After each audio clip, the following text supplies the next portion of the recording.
এই বিষয়ে আপনি কি ক'ব? প্ৰথমতে নমস্কাৰ জোহাৰ।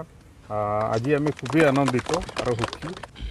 যোৱা 2014-15 চনত তেতিয়াৰ প্ৰাক্তন মন্ত্ৰী চন্দন ব্ৰহ্মৰ নেতৃত্বত চিৰাং জিলাৰ সমূহ দল সংগঠনক 1 বিঘাকৈ মাটি আবণ্টিত দিছিল আৰু সেই মাটিৰ ওপৰতে আজি আমি AWDC তথা আদিবাসী উন্নয়ন আৰু কল্যাণ পৰিষদৰ নেতৃত্বত এখন আমি বইজ হোষ্টেল পাবলৈ সক্ষম হৈছোঁ। আমি বিশেষকৈ AWDCৰ আদিবাসী ৱেলফেয়াৰ এণ্ড ডেভেলপমেণ্ট কাউন্সিলৰ সমূহ বিষয়ববীয়াক চেয়াৰমেন, ভাইচ চেয়াৰমেন, CM আৰু EM সকলক আমি বিশেষকৈ ধন্যবাদ দিছোঁ।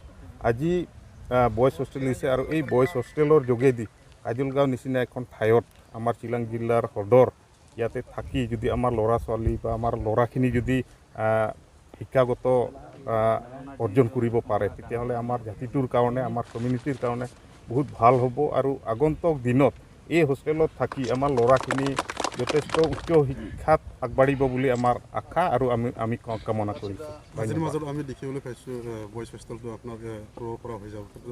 আপুনি অহা সময়ত গাৰ্লছৰ কাৰণে কিবা ব্যৱস্থা কৰিব নেকি? নিশ্চয় আমি এনেকেই ভাবিছোঁ বা আমি AWDCৰ নেতৃবৃন্দসকলৰ লগতো আমি আলোচনা কৰিছোঁ। যিহেতু কাজলগাঁৱত ইয়াত বইজ হোষ্টেল হৈছে আজি আপোনালোকে দেখিবলৈ পাইছে আৰু পৰ্যায়ক্ৰমে ছোৱালীসকলৰ কাৰণে গাৰ্লছ হোষ্টেল তেনেকৈ হ'ব আৰু ইতিমধ্যে আধাৰ জিলাৰ কাম আৰম্ভ হৈছেই ৰাণীকেটা নামৰ ঠাইত আমাৰ চিৰাং জিলাৰ অন্তৰ্গত আৰু তেনেকেই কিছু অঞ্চলত অঞ্চল ভিত্তিত আমাৰ ছোৱালীসকলৰ কাৰণেও তেনেকুৱা ব্যৱস্থা কৰা হ'ব। Thank you. হয়, আজি কি ক'ব যিহেতু আপোনালোকে ইয়াতে ফাউণ্ডেশ্যন কৰিছে? প্ৰথমতে আমি কাজলগাঁওবাসী ৰাইজক ধন্যবাদ দিব বিচাৰিছোঁ আৰু লগতে আজি আমাৰ ছাৰ কৰ্মকৰ্তাসকলক ধন্যবাদ দিব বিচাৰিছোঁ। যিহেতু ইহঁতে বহুত ছাত্ৰৰ জীৱনৰ পৰা ইহঁতে ছাত্ৰৰ বহুত ক্ষোভ থাকে জাতিৰ ক্ষেত্ৰত মাত মাতা আৰু জাতিৰ হকে কাম কৰা। এইটো কাৰণে আজি ইহঁতক দায়িত্ব দিয়া হৈছে। যিহেতু আমাৰ AWDC তৰফৰ পৰা আজি বইজ হোষ্টেল এটা ইয়াত আধাৰশিলা কৰা হৈছে।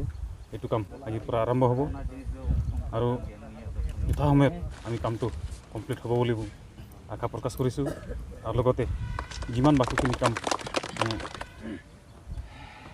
শেষ নোহোৱালৈকে আমি কামটো চাই থাকিম আৰু যাতে সেই কাম বহুত ভাল হয় আৰু সেই ভাল হয় আৰু যাতে যিমান ইয়াত ছাত্ৰসকলে থাকিবলৈ আহে যাতে ইহঁতৰ থিংকিংটো যাতে হাই হয় আৰু যাতে আমাৰ জিলাৰ কাৰণে আমাৰ ৰাজ্যৰ কাৰণে আমাৰ দেশৰ কাৰণে চিন্তা চৰ্চা কৰে আৰু ভৱিষ্যত আমাৰ দেশত ভাল এটা চিন্তা চৰ্চাৰ সিহঁতৰ অলপ সহযোগ থাকে।